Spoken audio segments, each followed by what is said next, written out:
తెలంగాణ రాష్ట్రంలో గత ప్రభుత్వంలో కేసీఆర్ పై అల్లుపెరుగని పోరాటం చేసిన వ్యక్తి తీన్మార్ మల్లన్న. కేసీఆర్ ఎన్ని కేసులు పెట్టినా, చంపుదామని బెదిరించినా ఆ కేసులన్నీ తట్టుకొని నిలబడ్డ వ్యక్తి తీన్మార్ మల్లన్న. తెలంగాణ రైతులకు, యువకులకు, నిరుద్యోగులకు అందరికీ ఆదర్శప్రాయంగా నిలిచిన వ్యక్తి తీన్మార్ మల్లన్న.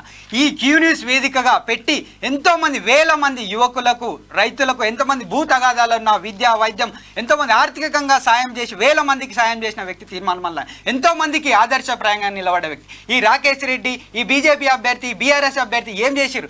అంతా బీఆర్ఎస్ ప్రభుత్వంలో మోసం, దగా, కుట్ర, నిరుద్యోగులకు అందరికీ అన్యాయం చేసిన పార్టీ బీఆర్ఎస్ పార్టీ. ఇప్పుడు ఓట్లు అడుగుతున్నారు. ఆ బీజేపీ వ్యక్తి ఇప్పుడు బీఆర్ఎస్కి వచ్చి ఇప్పుడు టికెట్ తెచ్చుకున్న వ్యక్తి. ఇదంతా దొంగ ప్రభుత్వంలో ఎంతోమంది నిరుద్యోగులకు అన్యాయం జరిగింది. హార్టికల్చర్ విద్యార్థులకి, మా అందరికి కూడా మాకు అన్యాయం జరిగిందంటే ఈ క్యూ న్యూస్ వేదికగా మేము ఇక్కడ రావడం జరిగింది. మల్లన్న మాట్లాడి తప్పకుండా కాంగ్రెస్ మేనిఫెస్టోలో మా నిరుద్యోగుల సమస్యలు, హార్టికల్చర్ నిరుద్యోగ సమస్యలు కాంగ్రెస్ మేనిఫెస్టోలో పెట్టించిండు మల్లన్న. మీ అందరూ కూడా హార్టికల్చర్ యూనివర్సిటీ మేము అందరూ కూడా కృతజ్ఞత తెలుపుతున్నాం. అదేవిధంగా రాజేందర్లో ఉన్నటువంటి అగ్రికల్చర్, హార్టికల్చర్, వెటర్నరీ 3 యూనివర్సిటీ విద్యార్థులందరూ కూడా తీన్మార్ మల్లన్నకి మేము పూర్తి మద్దతు తెలుపుతున్నాం.